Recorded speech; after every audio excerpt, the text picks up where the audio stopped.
Welcome to the Booze, Boobs, and Blood podcast. Ooh, that was good. I liked it. I'm your humble co-host, Ween. And I'm Ray. No, you're not. You're Egon's ghostly ballsack.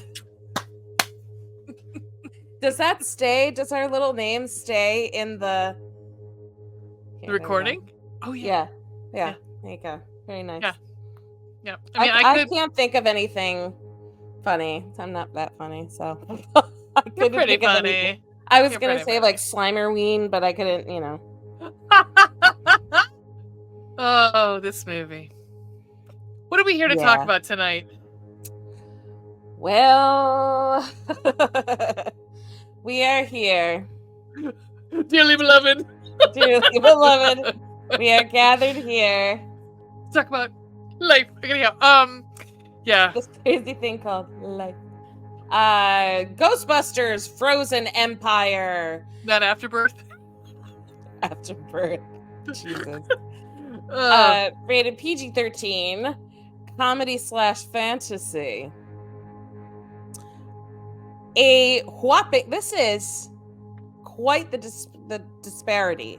Mm-hmm. Critic score 44%. Yep. Audience score 83%. Yep.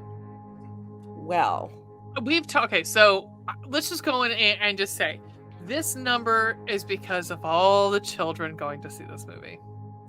Yep, 100%. This movie is not made for you and me. This movie is made for 13-year-old children. And that's fine. So there's such a history with Ghostbusters. Like we talk a little bit about it like in our episodes talking about like the history of Ghostbusters, but there's such a history of like this was supposed to happen then, this was supposed to happen then. Like we've been waiting for this like the trilogy. We've been waiting for like that third film of the series for so long, and then out of fucking nowhere we get Ghostbusters Afterlife, which I like. Spoiler alert for those coming into Afterlife. I really liked it. I mean, it's kind of what we wanted, but not really what we wanted. So the general consensus is we wanted Ghostbusters, but we wanted like there was a game. There was a really good fucking game.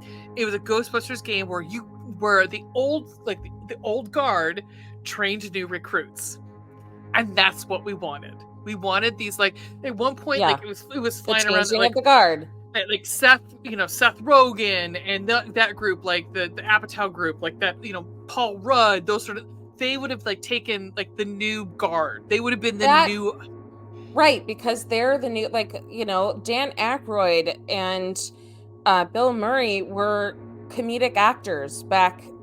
That's why. That's what made the movie. And what I know you didn't care for it. Spoiler for those listen to our podcast, but like the 2016 was supposed to be that, but like there's so many fucking guys who are just, you fucking rape my childhood. I'm like, okay guys, like calm down. Calm down.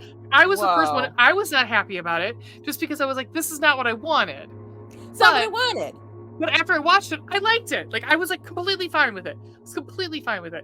And I'm talking about the 2016 all-female Ghostbusters, but there was enough like butthurt men who were the same fucking Gamergate bullshit that was like, because it's 2016, so where were we as a country? Right. That was not a great year for us. No. But like I look back on it with abhorrence. But like I'll quick not review, but quick, thing about the 2016 Ghostbusters, because we haven't recorded our podcast for that yet. I didn't hate it. It's like you said, it's not really what I was looking for. It's not really what I wanted, but it was fine. Yeah, like, it didn't destroy the franchise. Like, for God's sake, no. No, I mean it has enough homages to the original that you're like, okay, that's cool. And I'm like you said via our text, I'm so glad it wasn't like this is Venkman's daughter or something stupid like that. Like exactly, they were their own characters. Yeah, and like the old characters came in, and I thought it was really good how like the like fucking Ernie Hudson shows up. And you just, it's so, but he's not Winston, so it's fine. Like, yeah, it's okay. So then we get sorry. Oh, then we get Afterlife, and it's like, this is what we kind of wanted. This is what we wanted. I'll be honest, but not this young. Like, I didn't really want tween, but maybe I could see they were really young. But I'll be honest, I cried. I cried. I cried too. Yeah, because it was like touching. It was so good. Oh, as soon as that fucking theme song hit, I was done. Like, you all know if you listen to our podcast, like listen to our episodes, but Ghostbusters 1 is my favorite fucking movie on the planet. So this movie was like, I loved it. There are problems with it, which we will get to with the episode. There are a lot of problems with it. But we get to this movie, Ghostbusters Frozen Empire. This is part of what Afterlife should have been. Afterlife should have been set in fucking New York. I will give it that. Like, I have heard people, I know We Hate Movies actually said, like, they hated it, but they didn't hate it as much as they hated Afterlife. Which is astonishing to me. Because they had it set and... Was it merely the setting? Like, if you had had the movie, if you had had the plot and the movie of Afterlife, but it was set at the firehouse, everything would have been fine? Really? No, they had many structural issues with it, but it was yeah. That's all I'm saying. It's like, really, that's the thing? That's the thing? Like, I didn't give a fuck where it was set. And it made sense. They made it make sense why he booked it the fuck out of there and why he went where he went. Yeah. Anyway, but that's Afterlife. We'll talk about that. We're talking about Frozen Empire now. So this movie is not made for the two of us. This movie is a brand new director. Jason, I believe, he helped write it. Jason Reitman did helped write it. But it is, and this is very telling. So Gil Kenan directed. Gil Kenan, I know from Monster House, which is a fantastic, like, if you're looking for a movie for like kids to get them into horror, it's a great fucking movie. The plot is great, the storyline is great.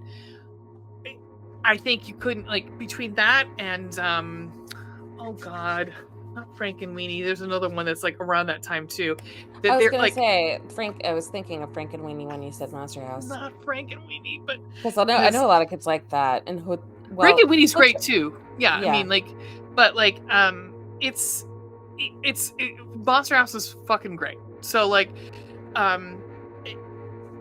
so I would assume he got this job from that, and you can see that's where his bread and fucking butter is kids programming. Like, this is very geared towards kids.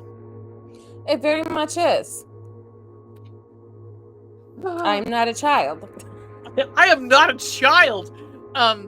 So plot wise, if you liked Afterlife, everybody's fucking here again. For what reasons? Everybody. Everybody's here. Everybody. It's like, it was a lot, man. It was very convoluted there was too much going on. I'm trying to think back on the conversation I had with my boyfriend in the car last night. So my boyfriend and I went to see this last night for our date night. We sacrificed a date night for this movie. I had a migraine all day. I was like a dog. I don't blame you. No. I don't blame you. No, it's fine. First of all, as a side tangent, we went to see it at Regal movie theater. 25 minutes of previews and commercials. Come the fuck on. Come the fuck on, Bridget. Yeah. No. 10 minutes. Let's get to the movie. Let's go. Not even what's her name in the fucking. Yeah. I was done. I was over it. I was looking at my watch, like, another one? Like, oh my God. Anyway. So anyway, we were talking about it last night about the movie, and I was like, we were talking about Afterlife versus Frozen Empire, and Afterlife, it had one storyline plot with a couple little side tangents, but it had one through line. This movie had like 8 spinning plates. It was too much. Always be editing.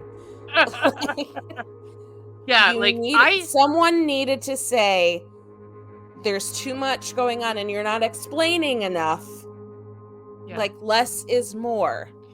So literally, like when we say literally, all the characters from Afterlife are here.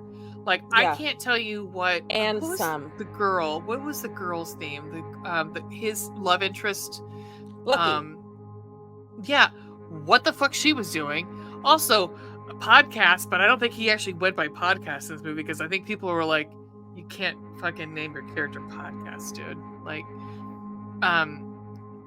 he's just living in Ray Stance's basement? That's not fucking weird. Like, so suddenly, like, we open with all of the Spanglers now live in the firehouse, which I was excited about because it's the firehouse. So, like, I was excited. But Paul Rudd, Gil Gooberson. What the fuck is his name in that movie? Hold on, I have it pulled up. Because I was looking at somebody else. Gary Gruberson. So we've got Ghostbusters 2 vibes here. Like, well, I really wanted to see what Paul Rudd was going to be like as a stepdad. Like, who the fuck cares? And also, like, it's the Ghostbusters 2 effect. Nobody wanted to see Peter Venkman as a stepdad. We didn't need that. Also, like, here's the thing.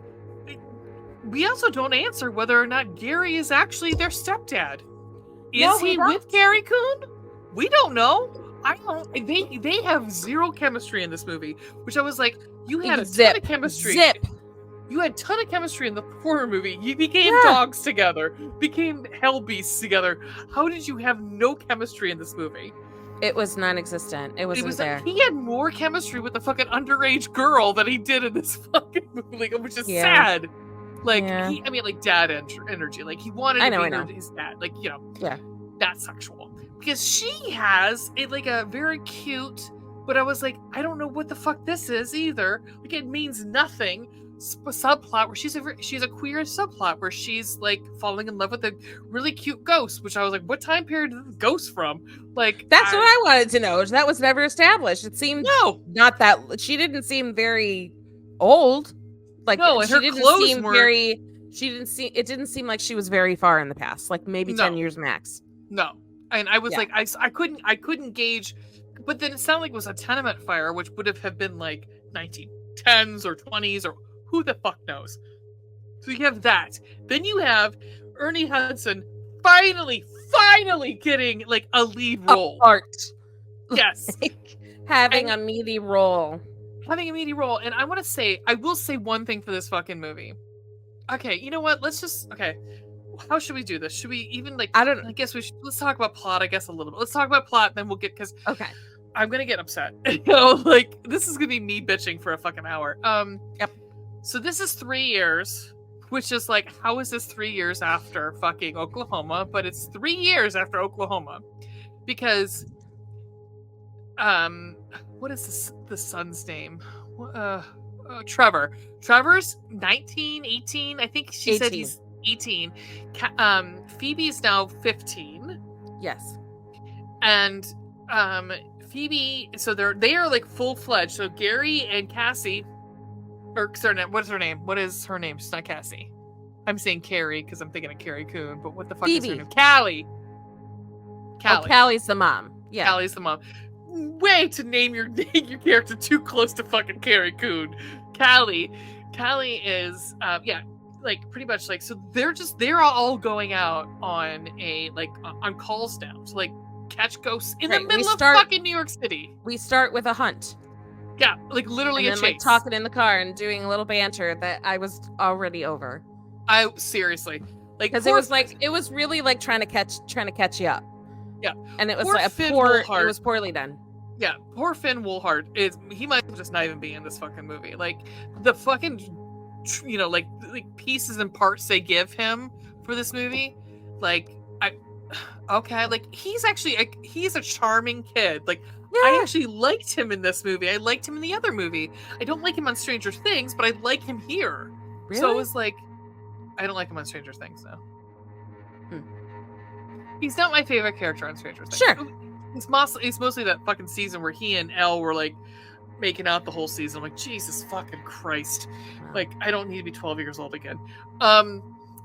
But like he's a great actor. Like I think he's a really good actor. We're gonna see a lot from him. It's him. He's gonna be like taking over Chalamet. When Chalamet ages out of roles, it'll be going to Finn Wolfhard. That's what I think. Yeah.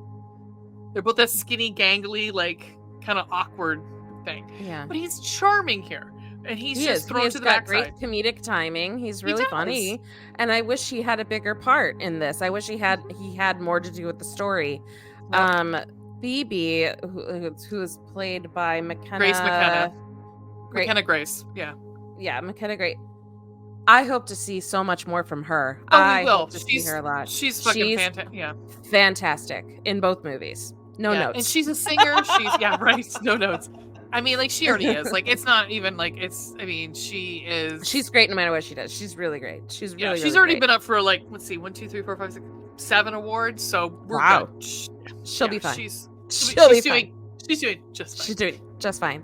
But yeah, I mean, like, she's a singer too. Like, she's again doing just fine. Yeah. She can fucking kill it with that hair, though. I wish that was her real hair. I know, the fucking wig she's got. I love it. It's amazing. Anyway. Yeah.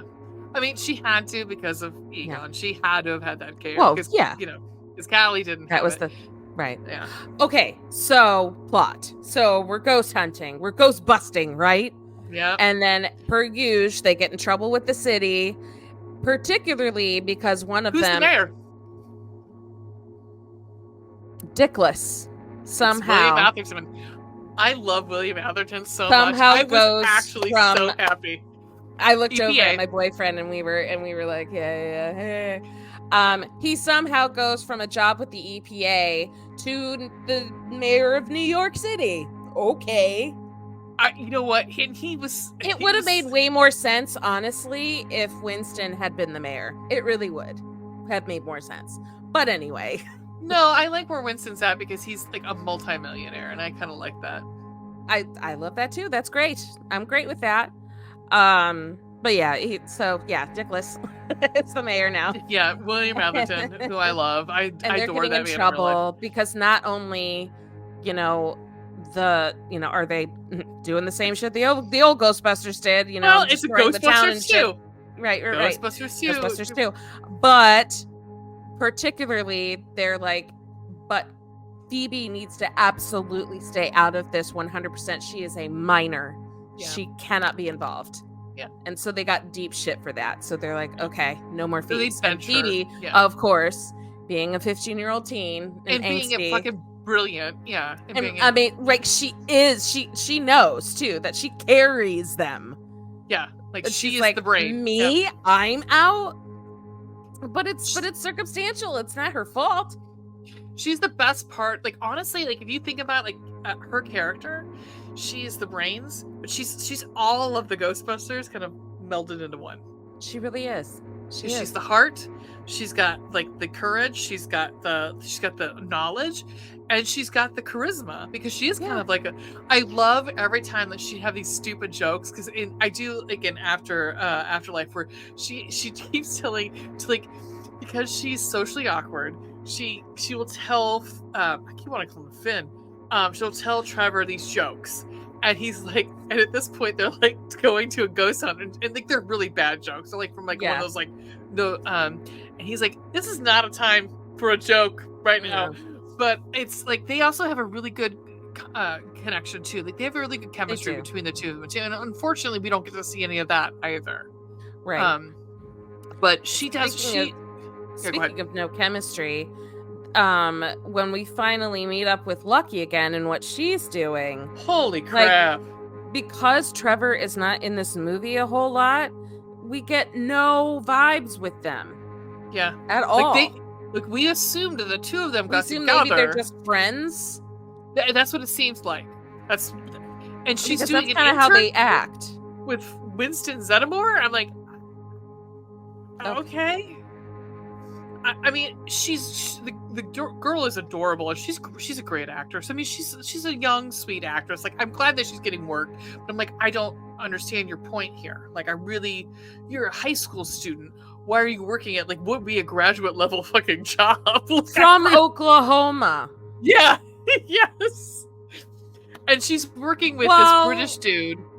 Yeah. I don't know what the fuck was his name? I'm looking, because he, like, all of a sudden this other random British dude gets this huge part, and, like, totally, I mean, like, it's a part that, like, could have gone to Trevor, like, it could have gone to Finn Wolfhard, but, like, now we've got this, like, I don't even know. I mean, I can't find his name on here. Lars Pinfield. Okay, I like it. His real name is James Acaster. Acaster. All right. Yeah. He's cute, but he's like again, I'm like, there's more fucking characters we do not fucking need. And around this time, as we realize that Ray still has his occult store that he bought in Ghostbusters 2. Yep. So Ray's occult books. Ray's occult books. And then we enter who I loved in this movie.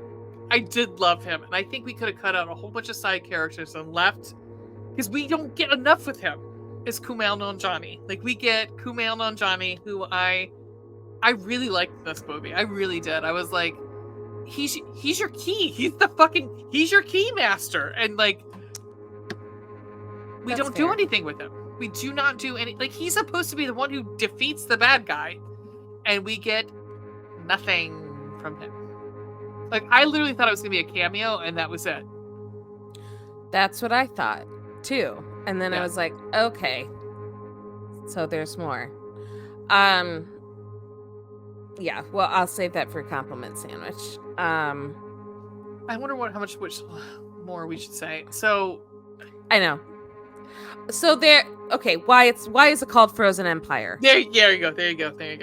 Okay, so the very, very beginning, we open up with 1904 New York, and the firefighters in the middle of July are coming into this secret society place in some building, and they come up, and they're thinking there's a fire and they have to rescue these people, and come to find this room is full of people that are frozen solid, and the entire room is frozen. And then in the corner of the room, they see this person in like some kind of ancient brass garb, holding an object, holding an orb. And then we get the credits, opening title for the movie, and you're like, what the fuck? Okay. So it gets sucked back into the object. Yeah. So the object is housing, it's like a little mini trap. It is housing a ghost, an ancient ghost, or ancient god ghost being thing. Yeah. That it freezes everything. I don't know where the fuck. Again, the plot was very loose. So the other piece there was not much explanation. No, and the other piece of this is they're running out of space in the containment unit, which is what's been the whole thing all along. I mean, that again, Ghostbusters 1, Ghostbusters 2. So I mean, they're housing all these ghosts in this little container. Yep, little jail, little ghost jail. And if that breaks, all hell breaks loose. Hell will freeze over. Whatever. I don't know. I'm just making that up. I mean, there's so much that happens that it's like so fucking not integral to the fucking plot of the movie. Like I'm not lying when I say the bad guy is on screen for 10 minutes? Maybe I'm being generous. Yeah. They wrap this up in 3 minutes. Yeah. 4 minutes. They wrap up the climax. Yeah. and everything in like 4 minutes. Like I can tell you what the bad guy looks like. The design I actually like. I think it should be bigger, but I like the design. But yeah, it was creepy looking. We don't freeze New York until the last 10 minutes of the fucking movie. I know. It's like, when is it gonna freeze? Yep. This movie is a little all over the place. Like somebody, so I think it was Chris Cabin on when we hate movies said this is a perfect plot or perfect like script for or plotting. I should say plot or like a sensible plot for a fucking series, a TV series, because 100%, then like a series you can build it. Yeah, like this is just there's too much. It is a fucking meal. Yeah, it's a meal that I want to send back to the fucking kitchen. Yeah. Well, speaking of meal, shall we do our compliment sandwich, or do you have anything more you want to say? No, let's get to it. All right, compliment sandwich. Do you want me to tell how we do the compliment sandwich? Top one, yeah. So we do a compliment sandwich. Tell us how we do it. So we do a top bun, something we liked about the movie. It's a pro. We go to the meat. The slippery middle is something we didn't like as much about the movie. Imagine sometimes like our slippery middles might be like our sandwich itself might be like a grilled cheese. Like Late Night with the Devil is more like a grilled cheese or like a bologna sandwich. Some might have a lot of meat inside. It might be a PB&J. It might be a BMT sub. I don't know. Yeah. It might be a Dagwood. Who the fuck knows? It might be one of those ones from like fucking Mel. So, and then we'd like to end on a high note. So we end with our bottom one, which is another pro. My dear, would you like to start with the top bun? I sure would. All right. I'll tell you again. Phoebe, outstanding, and I can't wait to see her in more shit. Yeah, just she. McKenna Grace is great. She was like grounded from the Ghostbusters, for lack of a better phrase, for indefinitely until she turns of age. So she had to kind of like figure out what was she gonna do and what was her role gonna be in all this, and still be living and being around them and stuff. And so she kind of had her own little journey, but it wasn't annoying. It wasn't super angsty either. She was just like being herself and just and she, had this little side story going on, and it wasn't, I thought phenomenal. She does a phenomenal job. Yeah. I will add to that and say this is the most. Somebody said in a review, and I completely agree. The two people who carry this fucking movie are McKenna Grace and Dan Aykroyd. I think Dan Aykroyd fucking carried this movie. He was having a fucking ball. Yeah, he did. Was. He was just like he was another one who was fucking charming. Like he was charming in this movie. Yeah. He was like, there is a scene between him and Winston that was actually did bring tears to my eyes a little bit, because they talk about like, these are your golden years. Like you shouldn't be doing this shit in your golden years. And I thought to myself, like, you think about these actors getting older, and it's really rough. It's really rough for those of us who are like getting up there in age. That it's like, holy shit, they're getting up there in age. Right. But Dan Aykroyd, you could tell this was his love letter to like I don't think he'll do another one. I doubt it. I don't think he'll do another one or another movie, even. No, I don't think so. I think he's done. I think he's done, and I think this was his send off, because this was his and Phoebe's movie. Honestly. Yeah. And I will say they carried the movie, and they did. Like, I think I'm not a huge fan of my God, my brain just Dan Aykroyd's acting. Like sometimes okay. This was, I thought he was actually spot on. I actually liked him. Like I like him in the race dance role, but I really liked him here. It was like I really liked old Papa race dance. You know what I mean? Yeah. Not that he was a literal father, but you know what I mean? No, like, it was like you never studied. You never studied race dance, and I like that. Like it was, like he's very. Him and Podcast are very cute together. Yeah. So I mean, So that's my top bun. the meat. I mean, I don't know much more we can say besides what we already fucking said. Like, we've said quite a bit. Said quite a bit. Like, Okay, are you ready for controversial opinion? Okay, yeah. I'm gonna say, I love Kumail Nanjiani. I love him. He's charming, and even in this, he's charming. He's also, a natural. When did he get he's hilarious. Hot? He's hot. He's hilarious. I love him. I adore him. I'm just saying, this is like the 5th fucking cameo I have seen him in a new movie in the last 2 years. And I'm like, what are you doing here? Actually, it's really funny because if you listen to I keep bringing We Hate Movies up. If you don't listen to We Hate Movies, you should. They're great. They're all like, they all know their fucking shit. They all know film. They're great. They said, is Kumail and like literally everything, like that's the problem. I think we're all kind of getting like it's Star Wars fatigue, too much. It's Marvel fatigue, but I think that's the thing, is like, because Kumail is in Star Wars, Marvel, blah blah blah. I'm like, literally, he's in everything. I'm looking at he was in The Boys. He does voices on The Simpsons. He was in Obi-Wan Kenobi. He was in the movie. He was in History of the World Part 2. He was in Welcome Eternals. to Chippendales. And I'm just like, enough. Okay, I get it. That's Hollywood though too. Like, that's Hollywood. Like, if you are making it, you're gonna be everywhere. So like, he was in Doolittle. He was in Portlandia. Yeah, I mean, I get it. You're funny, and he is funny. I don't hate him. I think he's hilarious, and I love that his career's launching. Great, good for you.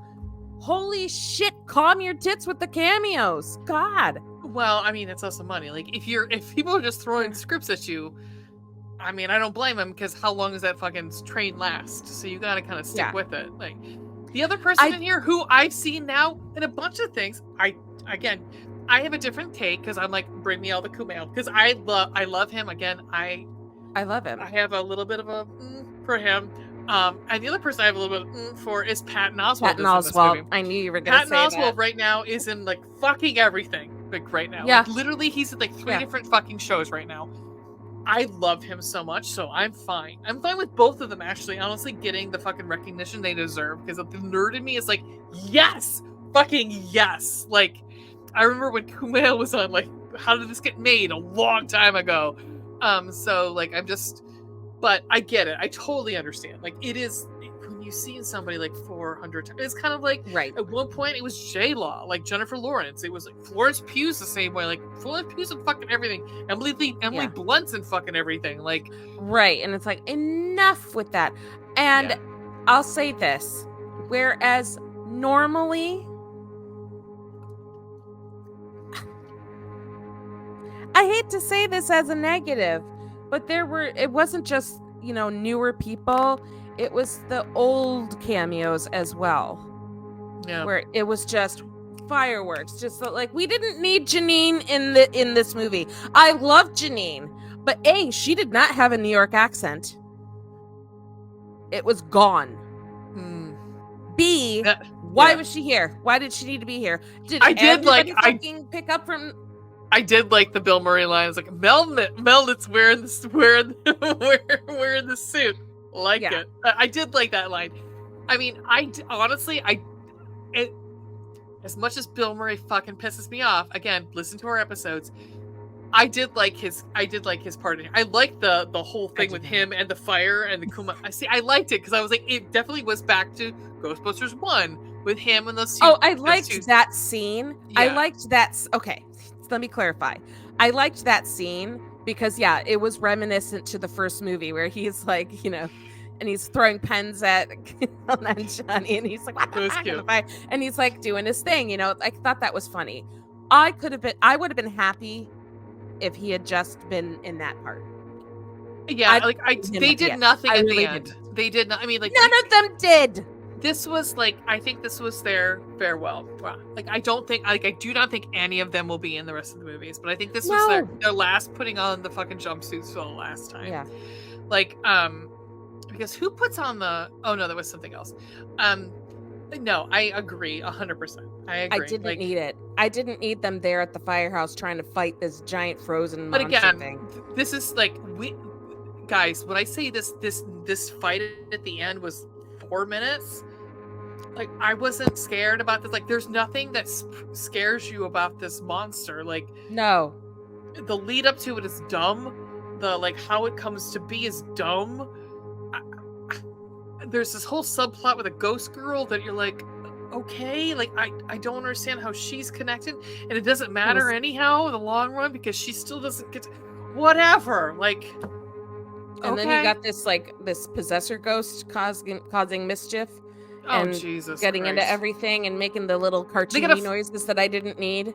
And you have X-Files downstairs in the basement with all the, like, ghost shit. I'm like, Jesus Christ. Like, I was done. And, like, by the time we got to Patton Oswalt, I was like, oh my God, I knew he was in it. I was like, Patton Oswalt. But still, I was like, oh my God, I don't fucking need this. I do not need this at all. It was a lot.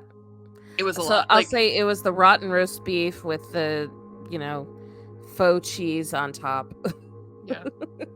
It was too much, guys. It was too much. All right. Oh, let's end it on a high note. Is it okay? Do you want me to go? Sure.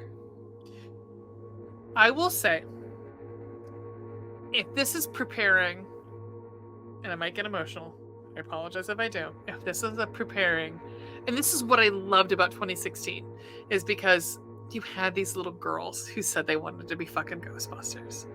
And that's charming to me. That's awesome to me. And the fact is, if you're going to have these, like, this new generation of Ghostbusters, these, like, and again, we're fucking talking about ghosts, literally a movie about fucking ghosts.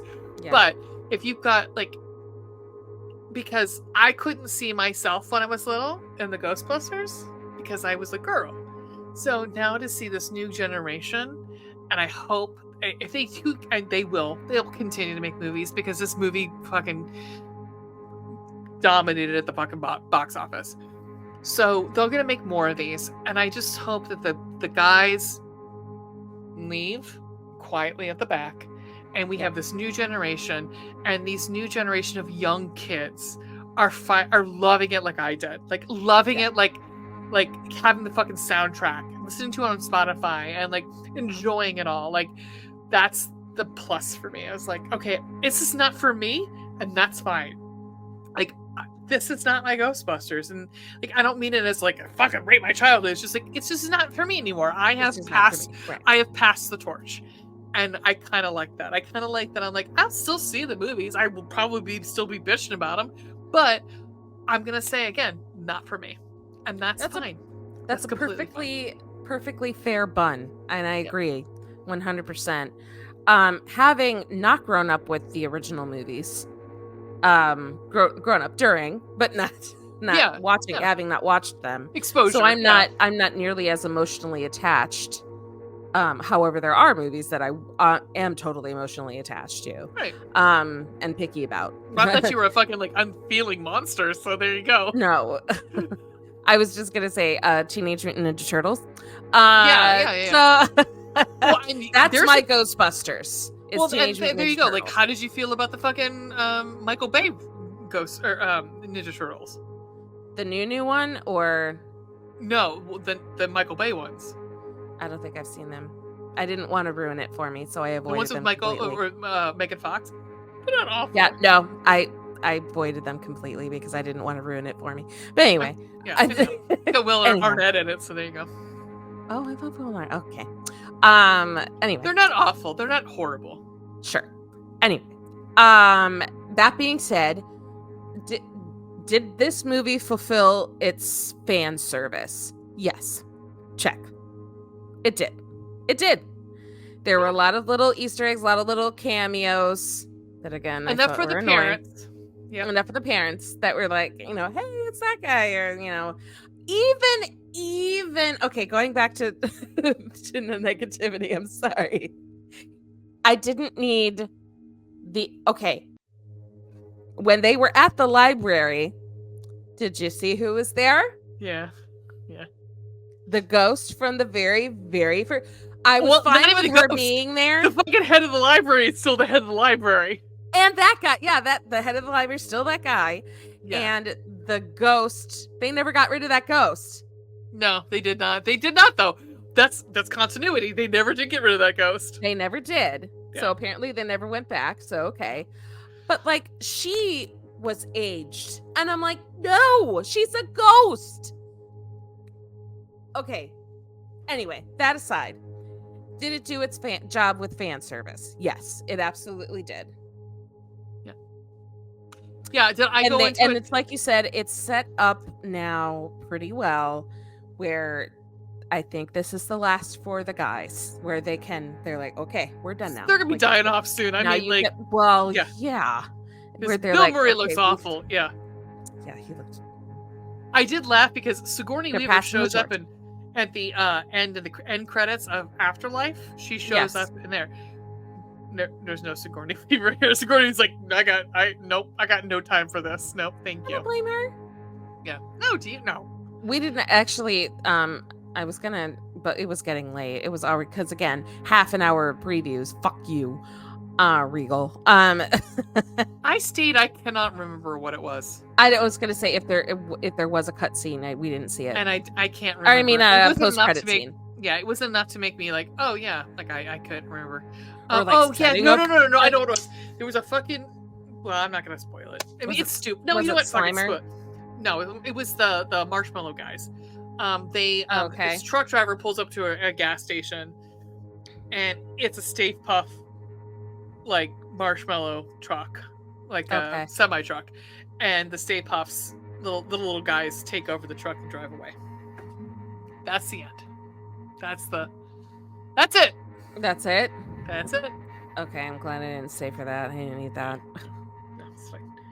It's fine. All right, let's do some ratings on this shit. Okay. Blood and gore. 0. Yeah. There was wasn't even like gore, like goopy, sort of like, you know, like with Ghostbusters 2, we had like all kinds of goopy shit. The first two were disgusting, especially the second one. It was real goopy. Like possibly Egon jizz and everything. Yeah. What? Okay. And just thinking about it, I'm getting sick. There was that one part. Your love is lifted. That one part where Trevor first sees Slimer. And he goes past him and he I can't. Yeah, at least it wasn't like at least it wasn't quite on the set, sort of like cum shots. So there you go. Oh, God. Yeah. So there was that. Yeah, that was gross. Was, but that was it. Yeah. So 0.5. Yeah. 1. Yeah. 0. Spooky scary. 0. Wow, you're giving it a 0? It wasn't scary to me at all. It wasn't. Well, we're pretty desensitized. That, like you said, this was not for us. Okay, so for a child, like for a 9-year-old, 1. 1. Yeah. Because that guy was pretty scary at the end. If I were a kid, he was pretty scary. He was. Honestly, I don't think he was as scary as Vigo. When Vigo's face is all like gross and mottled and. Sure. Anyhow. Sure. 1. Sex and nudity, 0. Fun and entertainment. 1. Same. Yeah. Yeah, I did. Again, not for us. It wasn't. It wasn't. If you good for you, not for me. If you had to grade this thing, grated Parmesan, you're gonna sprinkle it all over the top of it. What are you gonna give it? I was gonna say a D. I'll go C- because I'm gonna say C- because it wasn't like it was badly direct. Well, no, it was badly edited. It was not badly produced. It was not badly directed. It was not badly acted. No, it was badly edited. Edited and written. Yeah. Which Gil Keenan does have a hand in that, but I have a feeling it's more Jason Reitman on that one. Maybe. I think so. Because Monster House is fucking tight. Like it's a tight story. It's fucking tight. No, it's like a tight story. So like that's what I'm like. I bet you that was more. And these are his characters, so I can see how he's like probably like, no, we got to keep this one in. Podcast needs to go to New York City and blah blah blah blah blah. Somehow and Lucky and right. Okay. Yeah. All right, you can find us a whole bunch of fucking places. Hopefully you'll still stick around, even though we didn't like this movie. I think we're probably I think we're fine. I think we're fine. Well, not according to Rotten Tomatoes. We're not in the majority. No. Yeah, and that I think is a lot of teenage kids who probably saw it and loved it. Yeah.